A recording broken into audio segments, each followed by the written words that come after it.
Hey, Jason here. Today's video, we're not doing a stock analysis. We're going to do something a bit different. I'm going to tell you how a company can grow itself, how a business can grow itself, grow its revenues, grow its profits, grow all that into bankruptcy, and how to avoid it.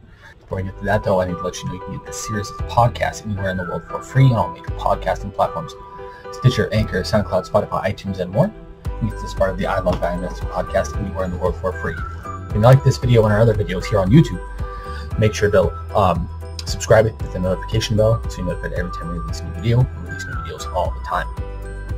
Okay, so how can a business grow itself into bankruptcy? It doesn't make sense, right? When you first think about it. Growth in revenue, profits, cash flow, that's all good. It is. Probably 95 to 99% of the time. We're seeing some of these issues now, though, where companies are growing too fast and they can't get the inventory that they need. With all the inflation going on, all the short supply of everything, commodities, microchips and microprocessors and semiconductors, steel, copper, even people working, they're in short supply. These things are in short supply right now because we're sort of coming out of the pandemic and people are scared to get jobs again because they're worried about the Delta variant as of this reporting. They may not have gotten used to not working during the pandemic. That's on the people side of things. On the commodity side of things, when we shut things down last March and April 2020, when the COVID panic first kind of hit the world, the entire supply chain, the entire world's economy came to a stop. And I talked about this in a video then. In world history, the entire world supply chain or the world's entire economy has never stopped like that. Not even in 1918, 1919, 1920, when the Spanish flu kind of circled the globe. Yes, there were individual quarantines and individual shutdowns in the U.S. I've read a book on the U.S. I don't know what the experience was like worldwide. It does go into a little bit, but there were kind of individual quarantine cases and lockdowns of individual cities. For example, I think Philadelphia was one that went on lockdown because there were so many cases in the city. What happened last year, because the entire world's economy has become interconnected over the year through technological innovations and opening up economies worldwide and all that stuff. When the world shut down last year, it shut down the entire economic machine. In the U.S., 70% of our economic output based on GDP is based on consumption. People buying and selling and trading and doing stuff. That all stopped again last year. Worldwide. When that happened, it disrupted the entire world's supply chain, which is why we're seeing issues now with limited supplies, high inflation, all that stuff, because they're trying to catch up now that people are stuck sitting in their houses and people are getting back to work in some parts of the world and people have money to spend. They're tired of being stuck in their houses and they want to do stuff. So that has skyrocketed supply. Demand has kind of gone up like this, which has caused the issues of inflation and low supply that I've talked about a couple times. What does that have to do with growing your business into bankruptcy? We're seeing this now, a real world example, and I'll give you a few of them.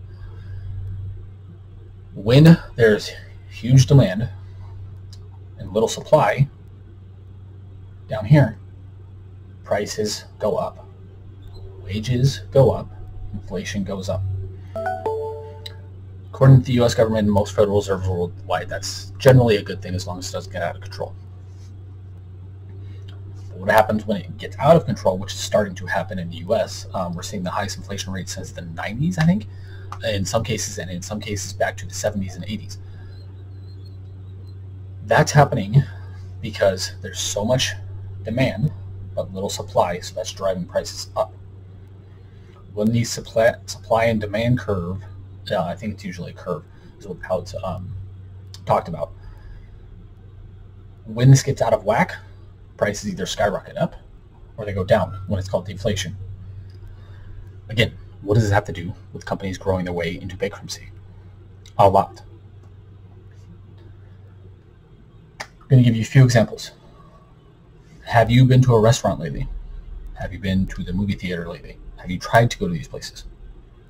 Have you tried to buy gas? Have you tried to buy groceries?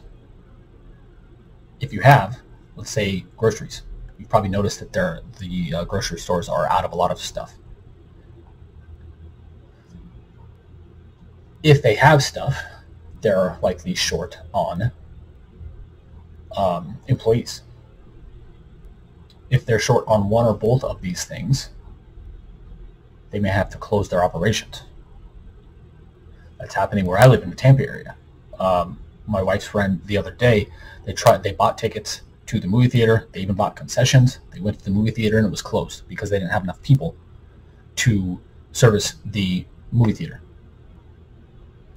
It wasn't worth their time to open up and pay the few people they did have to open the theater for everyone, so they just closed it down. Is this happening at restaurants near where I live? And I live in the Tampa, Florida area. And I assume this is happening either throughout the U.S., throughout the world, I don't know. But I assume this is happening to some degree in many places because unemployment is high, supply chain's jacked up. When this happens, people get very mad because they want to do stuff. In some cases, they get paid to do stuff, but they can't. This is one way companies can grow themselves into bankruptcy, because if you take people's money, but you can't fulfill it, people are going to get pissed off.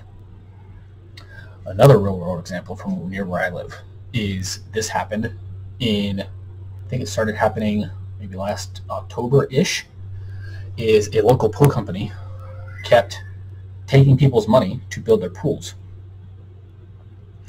And they recently have gotten so many complaints for the Better Business Bureau that they got their license revoked and they are essentially out of business right now.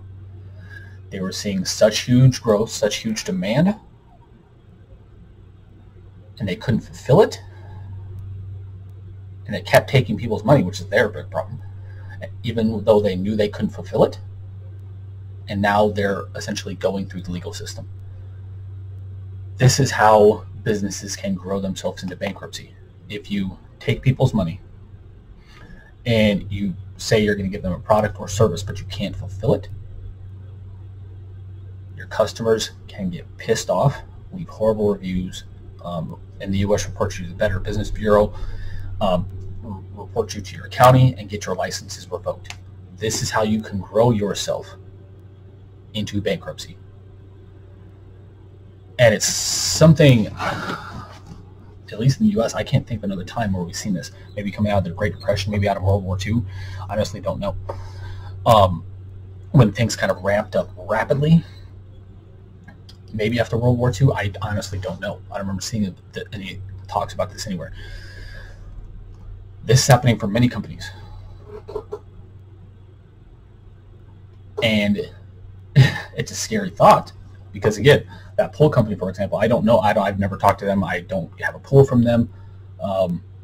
I don't know their books. But I can almost guarantee, based on the number of complaints they have, I think it's something like 153 from people. They probably had their best year in terms of revenue last year ever. But they couldn't fulfill it. So they're getting too many complaints and they got their business essentially shut down. They're getting sued. They're having to refund money. They're getting horrible reviews that are going to last forever online. That massive growth out of essentially nowhere, because people were stuck at the homes and they wanted pools in the area, in Florida where I live. You can have pools pretty much year round, especially if it's heated. That kind of rapid growth without being able to fulfill is literally, again, leading them to bankruptcy. If you have, this is especially true for hard asset businesses. Think clothing companies, manufacturers, pool companies, restaurants, fast food companies, companies that produce stuff. produce and or sell stuff. Even Walmart, I think, is struggling to find enough people to hire. AMC theaters, that was one of the theaters that was closed in my area because they didn't have enough employees. So this, and when I say hard assets, this isn't just like physical things, like inanimate objects. This is actual people too. Another reason the pool company shut down, allegedly, according to them, is because not only because their supplies ran super short because of the supply chain disruptions, but they also didn't have enough people to build the pools when they did have the equipment. So that put them further and further behind, and kept that negative virtuous cycle. Usually when people think of virtuous cycles, they think of positive cycles kind of up. This was a virtuous cycle down. And it's kind of snowballed down because they had many things going after them all of a sudden. It's their fault, in my opinion, with what I know it is, because they, if they knew they couldn't fulfill stuff, they should have stopped taking so many people's money. Again, 150, I think it was like 153 people filed complaints against them. That's probably not even including the other people that we don't know about that haven't filed complaints.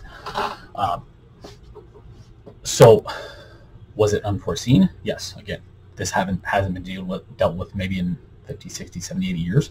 I can't think of another time in the U.S. that we've seen this rapid increase in demand with supply kind of going up like this. I just can't. Because back in the 70s and 80s, that was called the stagflation era in the United States, and the economic situation was kind of stagnant, but inflation rose anyways. But there wasn't huge demand, at least not that I can remember. If there was, correct me. But this is happening throughout entire businesses, throughout entire industries right now. Tesla is even dealing with this. They're having trouble. Companies like Tesla, Apple, Sony are having issues fulfilling, for example, PlayStation 5s because they don't have enough semiconductors because the manufacturing and, again, the supply chains got all jacked up. So we're going to be dealing with this for a while, but this is how businesses can grow themselves into bankruptcies, which, again, sounds like an oxymoron. It sounds a little weird when you think about it, but this is what we're seeing in many businesses right now, and it's frankly kind of scary because it's, excuse me, for many it was an unforeseen circumstance. What was happening coming out of the pandemic, and then demand going up, skyrocketing, and then now demand's kind of still going up, even though the Delta variant is here, but we'll see what kind of happens in the next few months. But it's something to watch because it's another effect of the shutdowns last year that are still causing these issues today. Again, whether that's right or wrong, whether you agree with the shutdowns or not, that's what's happening now. It's happening to a huge range of industries. And if you're a business owner yourself, like I am, I deal with mostly information products and stuff like that, and consulting and stuff like that. So I don't necessarily deal with this, but I do have clients. I've talked with people, and I have seen experiences of this. So if you're a business owner, this is, especially with hard assets, something to watch. It's also something to watch if you're a business owner like me, and you take on too many clients too fast and you can't fulfill it. Again, people are going to be pissed off. There's going to be chargebacks. There's going to be bad reviews, all that. So if you're a business owner of any kind, or you know somebody who is, you need to grow. And you need to grow as fast as you can, but you can't grow out of control, or you could literally roll yourself into bankruptcy. Hope you enjoyed this video. It's a little bit different than what we've done for a while now. If you did, let me know in the comments below. If you want me to do more stuff like this, let me know in the comments below. If I should explain something better, if I missed something, let me know in the comments below as well. If you want me to talk about something, let me know in the comments below. For what I've been doing for the last 3, 4, 5 months now is mostly stock analysis videos. And I see people liking that, but if you want me to do more stuff like this, A, let me know, and B, let me know if something you want me to talk about. So this may also give us some topics to talk about for upcoming Facebook and YouTube Lives as well, which we've been doing as well more recently. So let me know your thoughts. Would love to hear them. If you have any experience with this, if you've seen businesses in your area struggling with this, again, let me know. I'd love to hear more about that. But until next time, have a great day. Talk soon.